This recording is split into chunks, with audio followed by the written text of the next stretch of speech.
Sorry it took too long. Um, I had a play last night which went really fabulous for me. Yeah, I'll talk more about that later. Um, but basically, next up on the Dragon Ball Z saga list is the Namek and Frieza saga. Now, I'm confused. If they're both on like the same terms, why not do it together? Then that's my plan. Basically, after this Vegeta was left super badly injured, Krillin, Gohan, and Bulma decide to go to planet Namek to revive. Yeah, to revive everybody. Sorry, but they meet up with some unfortunate people. Actually, for starters, they meet the Ginyu Force. Oh wait, wrong. Fooled you. First, they meet Vegeta, who comes back looking for the Dragon Balls himself. Next, they meet the Ginyu Force after Gohan and Krillin teams up with Vegeta. Now, at first, Vegeta was kind of skeptical about doing it. I mean, really? Teaming up with them? Not the best idea. But he went on with it and decides to fight the Ginyu Force. Um, the one thing I actually did find kind of amusing was the fact that Raccoon put Vegeta down. He beat Vegeta up. I never seen Vegeta. Well, there was that. Oh, and there was also. Yeah, more of Vegeta's getting the crap kicked out of him later. But basically, it took Goku to take down Raccoon. Then the other Ginyu Force members just fell. Jace, which is the Australian red face looking guy. Gluto, I think that's how you pronounce his name, Gluto. Um, Berter and Ginyu all got beat up by Goku. No, actually, no, they were both. All of them got beat up by Goku, Gohan, Krillin, and Vegeta, which is kind of odd. Oh yeah. During one of the battles, however, Captain Ginyu managed to switch bodies with Goku. Goku's in Ginyu's body, and Ginyu's in Goku's body. But the only difference was Goku was wearing the Scouter, so they could assume it was Captain Ginyu. So at the end, when he decides like Ginyu decides like, you know what, I'm not gonna use Goku anymore. I'm gonna get Vegeta, and he tries, and he failed.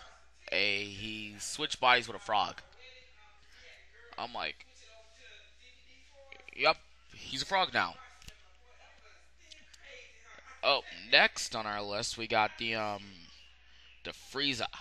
Frieza, oh my gosh, Frieza is a baddie in the beginning. He may be small, but you can kick the crud out of you, man. Well, Frieza decides to surprise us like every other villain in Dragon Ball Z by multiple transformations.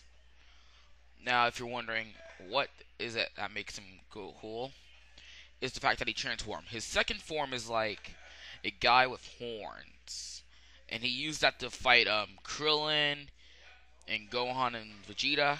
He uses his third form on Piccolo, the newly revived Piccolo, as I should say, and he kind of almost blasts him to Kingdom Come. And he has his final form, which was kind of the one I'm using now for this picture. Now Goku comes and he's like, "Oh, so you want to fight, huh?" And Frieza's like, "Yeah, I'm in my final form. Let's do it." Paraphrasing, I guess, or just trying to make this better. So make that kind of odd story short. Goku and Frieza begin their fight. Not soon after, Goku manages to use the famous Spirit Bomb on Frieza.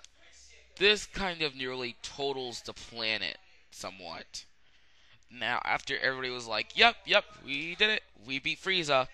Frieza comes back with broken limbs, I guess, and killed Krillin. Now, the only thing that actually set Goku off was like he hurt the natives of Namek, killed, killed multiple people, and killed Krillin. So, at this point, Goku managed to muster up all the strength he had into his body and become, as we all know today, as a Super Saiyan. Now, when Goku becomes the Super Saiyan, Frieza kind of gets a little scared. He thinks he can still beat him, but is sadly mistaken when Goku just starts beating him up like crazy. Frieza decides to fight at his full capacity, which is the big buff muscular. Of course, like all villains, one more surprise in store.